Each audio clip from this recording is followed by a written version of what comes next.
Hi everyone, welcome to our next Ag Insider. I am here at the Hamburg Fairgrounds for WNY Equifest. So we're going to talk all things equine for this month's episode. Now behind me here is my pretend horse friend. So let's talk a little bit about horses. What do they eat? What do they drink? What do you need to own a horse? So first off, you're going to need some land. So you need at least about 2 acres per horse if you plan to have them outside majority of the time. Now, their diet. People feed a lot of different diets for horses, but your main staples are going to be a grass hay, grain, and of course lots of water. So horses drink 5 to 10 gallons of water a day. And they should also eat about 2% of their body weight in hay. So what is hay? Hay is that green stuff, not the yellow stuff, the green stuff. So it's just cut and dried grasses. Usually Timothy or a grass mix of Bermuda is going to be fed to horses. Alfalfa tends to be a little bit too sweet for them. Now on the other hand, that yellow stuff that you might thought was food for horses, that's straw. So straw is just the byproduct of the wheat plant, and straw is used for bedding for other livestock. While we're talking about bedding and what you might want to put in a stall for your horse, shavings. So wood shavings is what you will typically see because horses have a sensitive system. So speaking of sensitive systems, they have one stomach, and they are what we call hindgut fermenters. So not like those ruminant friends we have talked about in the past that have a 4-compartment stomach, like cattle, sheep, and goats. So horses process things very differently. So if you ever look at a pile from a horse versus a cow, it's very different. Very differently processed. So horses don't process their feed in roughages, which is hay, as well as some other animals do. They process everything with lots of water, like I mentioned, 5 to 10 gallons a day. Now, our horse here, some of the parts that are really important to pay attention to when you're reading body language of the horse are the ears. So ears are very expressive. Forward-facing ears, like on our pretend friend today, is an alert, expressive horse who is curious. Ears pinned backward is an angry horse that's unhappy or is scared or nervous. Other places you might look for behavior is in the legs. They might be pawing. You can look at the tail. An uncomfortable horse might be swishing its tail. Anytime you're going to meet a horse, just like a dog, remember that it's always important to talk to the owner first, because any animal with teeth can bite, even though so many are very friendly. Other points to look at here are the eyes. So horses have very large, expressive eyes, and you'll notice that they're pretty well centered up toward the front of their face. Now, you ever heard, don't walk behind a horse? Very true. Horses cannot see directly in front of them or directly behind them. And that's why you don't want to walk directly behind them. You might spook them. So in the wild, horses are going to have their head down to the ground grazing, eating grass. Their eyes are offset on the side a little bit so that they can see predators coming, because horses are a prey animal. Let's go over some terms. So a male horse that's intact and can reproduce is called a stallion. A female horse is called a mare. And of course, as most of you know, a baby horse, as cute as they are called foals. And foaling season is typically in the spring. Did you know that racehorses, their birthdays are all on January 1st? Doesn't matter whether they were born on January 5th or on May 5th. Their birthday is still considered January 1st of that year. So if you're breeding racehorses, it's important to get them to be born as close to that January 1st mark. Now, if we look down at our horse here and some of the other things to point out, the crest. So the crest is the bridge of the neck here. And so if we have an animal or a horse with a large crest, they probably are restoring some extra fat up there. We also like to be able to feel the ribs along the horse to know that they're in good health. If you can see the ribs, they're on the thinner side. But if you cannot even feel the ribs, they're definitely on the thicker side. Another place is we come back here toward the dock of the tail, And so if there is a large bulge here, it usually means that they're storing some extra fat there. The part above the dock is called the croup. And if you guys are familiar with harnesses, there is something called a crouper, and that actually goes around the base of the horse's tail to help keep all that harness equipment on them when they're hitched to a wagon. We've got the stifle, the gaskin, the hock, and all the way down here to the pastern, which is right above the hoof.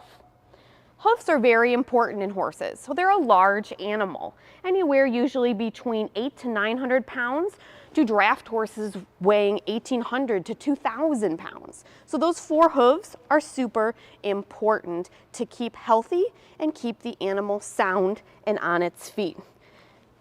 Hooves, they continuously grow. So it's important that you have a farrier trim your horse's hooves every 6 to 8 weeks. Speaking of continuously growing, their teeth do the same. And so their teeth continuously growing, every 6 to 12 months on average, you have to have them floated by a veterinarian.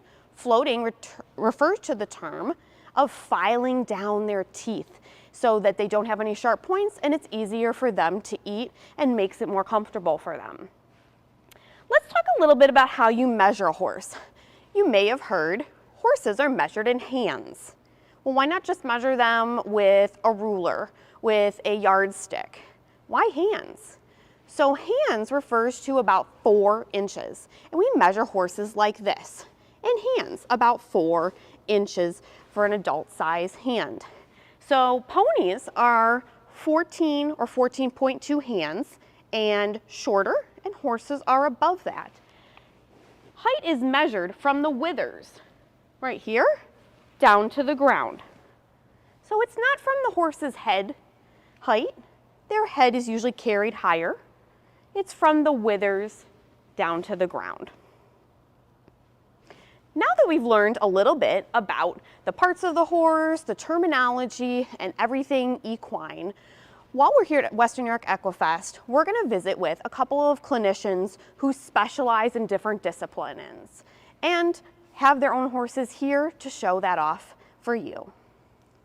And today I am joined by Jillian from Mountain Thyme Training and one of her horses to talk a little bit about what she does. Thanks so much for being with us. Yeah, thank you. I'm happy to be here. So who's our friend here today? This is King. King is a 10-year-old British riding pony gelding. He measures just under 14.1 hands. He was actually imported from Canada. That was where he was bred. And a British riding pony, for a little background on the breed, they are a mix of a variety of breeds. So if I look back at King's pedigree, he is a Welsh pony, an Arabian pony, and a thoroughbred. Wow, it sounds like he has a lot of different great genetic traits in there. Now, what makes him versus a pony versus a horse? Is his size. So if you go and you look at the measurement at their withers here, which is sort of their shoulders, there's a dip right in the middle of the bone here, and that is where we measure right to that height. So he is 146 centimeters tall. If he was a few more centimeters taller, he would be considered a horse. So that is the differentiating, is the size, the actual measured height of the horse. And you said that he's a gelding, correct? Yes. So what exactly is a gelding? What do we call girl, boy horses? So a gelding is a castrated horse, or they've gone through a neutering. And a horse that is not castrated, a male horse, is called a stallion. And any female horses, they're called mares.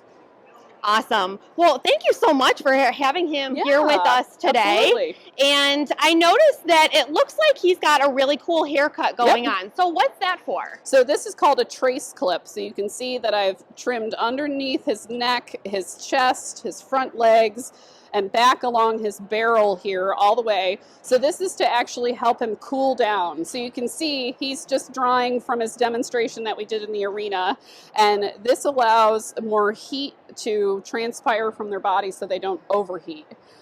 Because he's got a thick winter coat right now, so he tends to hold a lot of that heat and some of that moisture, and this just allows him to cool down faster and be able to cool him down in those really cold winter days, so it doesn't take as long. Awesome. Kind of like shearing sheep, I guess, everyone. Yeah. Got to clip horses to make sure we keep them comfortable and so that they are, at their peak and their best when they are doing their work. Absolutely. So next we're going to talk a little bit about the discipline that you guys do at Mountain Time Training. Yeah. So I specialize in combined driving and pleasure driving. Combined driving is a 3-day event that is a lot like ridden eventing. So we have a 3-phase over 3 days. We do dressage, cones, and a cross-country course. And on the cross-country course, we have obstacles that we have to navigate the horses around, along with a trusty navigator on the back of my carriage. And it's a great opportunity to not only show your horse's talents, their strengths, their athleticism, but also show your partnership that you have with your equine. And just enjoy doing something fun with them. Wow, you must have a long history in equine sport to get to being able to this point in your competition and being able to do this. How many years have you been riding, driving? I've been working with horses for almost 25 years. I started off riding English, mostly hunters, and then I actually had some joint problems when I was a kid that made it so I couldn't ride anymore. And my riding instructor at the time said, why don't you try driving? And it offered me the opportunity to still participate in all the equine things that I wanted to do without having to put quite as much tax on my body. And that was 21 years ago. I started driving. You definitely found your love of horses and the niche part of the equine world that I think you definitely belong in. So next, let's take a look at some of the carriages you guys brought with you. Sounds great. All right, I am still here with Jillian, and now we're going to switch over to talk a little about the vehicle that she uses with her horses for their endurance riding and driving. So what do we have here? So here we have what's called a marathon carriage. So this is a 4-wheel carriage. When we refer to carts versus carriages, a 4-wheel carriage implies that there's 4 wheels. If you call it a cart, that implies that there are 2 wheels. So this particular vehicle here is a carriage from Poland, actually. It weighs about 320 pounds. It's meant for cross-country courses and being able to take it through the woods, through water, things like that. It's very lightweight. It's very maneuverable through obstacles such as trees, anything like that could be set up. It has disc brakes for me to be able to take some of the weight off the horse if we're going down a hill. And it has a spot on the back for my navigator and or groom to ride on with me as well. Wow, so it's really a team effort then between you and your navigator and the horse and the carriage itself. Yeah. Now I see you have a helmet, some gloves, a whip. Is that all something you would use in your endurance competition? So for the cross-country portion and for our cones portion of competition, we are required to wear a helmet. For the dressage, which is in the arena, it's doing our pattern test. We do not have to wear a helmet. It's usually advised, but oftentimes people will wear a fancy hat, things like that. The gloves are also required. We are required to wear brown gloves only in carriage driving because the tradition behind that is it actually hides the dirt on your hands. It's not for any other reason than just to hide the dirt. And then the whip is one thing that's also required for all forms of driving, and it's just a way to communicate with your horse. It's not meant as a tool to hurt them. It's actually, the best way to describe it is if you were riding, is it's like your leg. You can use the whip like your leg on either side of the horse's body. Awesome. Yeah, I've definitely heard that before and heard an extension of your arm to help for direction. I never heard, though, about the brown gloves, so that is just hysterical. It's a funny tradition, for now, sure. what is this carriage behind us, just really quick, because this one looks a little bit different, a very fancy, sleek look. So this is actually called a presentation carriage. So sleek, fancy, all those things. It has the lamps on it. It has lamps on either side, and then there's actually one in the back too, for where if you have a groom sitting on the back of your carriage, there's a lamp there for the footsteps so the groom can see the step. So this is a carriage that is used strictly in dressage and cones. It's a mix of wood and metal. It weighs more than the other carriage. This one weighs almost 500 pounds. And it is really just meant to be very fancy, very elegant, to complete the whole picture with your horse when you're doing dressage and cones. Wow. Well, thank you so much for being with us today. Jillian from Mountain Time Training. They will be here during Equifest, and we hope to see you guys back next year. Oh, we're looking forward to it already. And we love talking everything horses. A question for you guys on your screen next.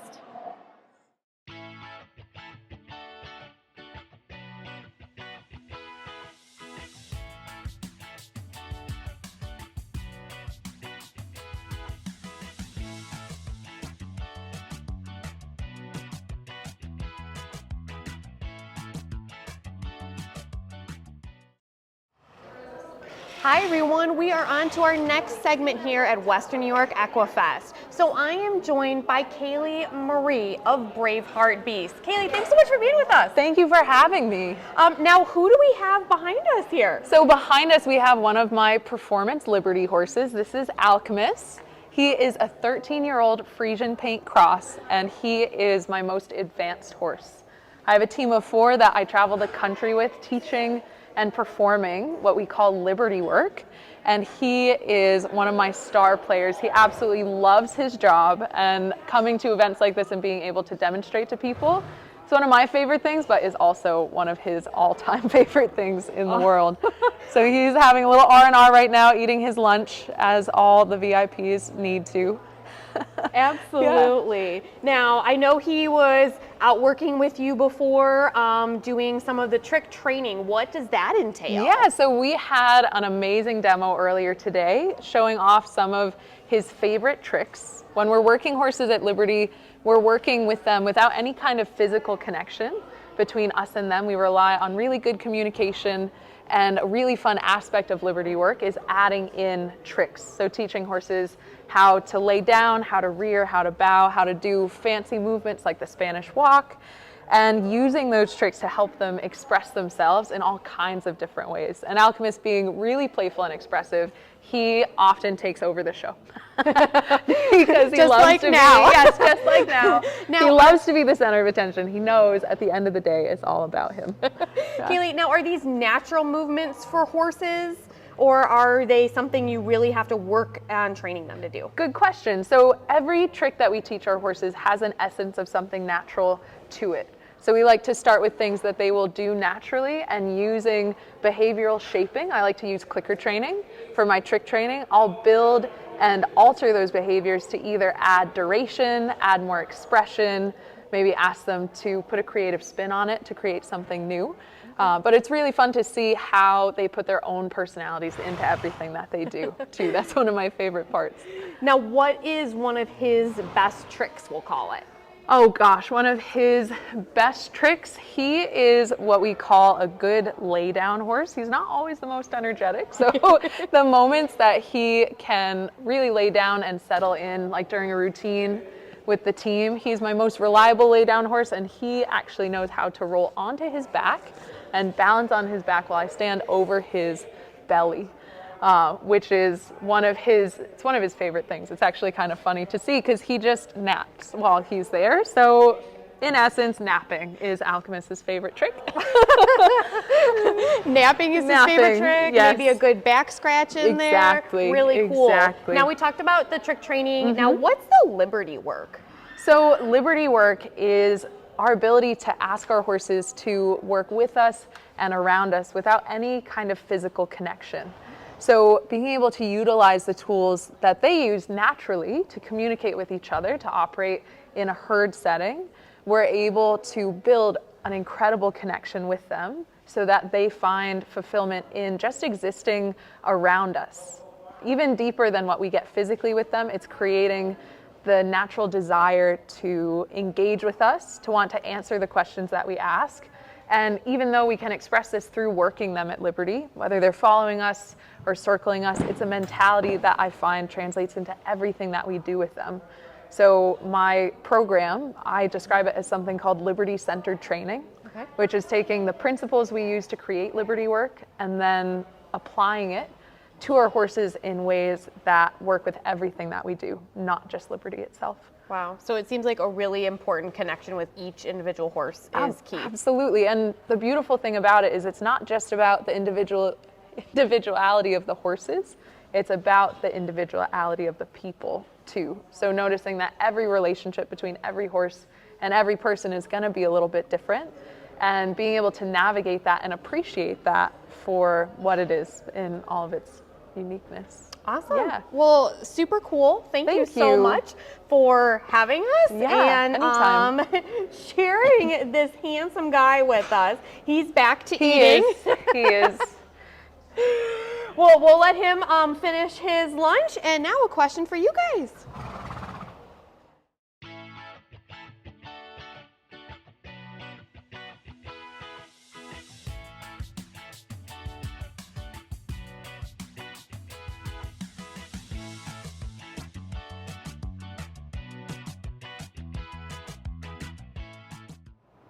I hope you guys have enjoyed what we have shared with you about the world of horses. If you would like to learn more, please visit the Horse Headquarters building during the 12 days of the Erie County Fair.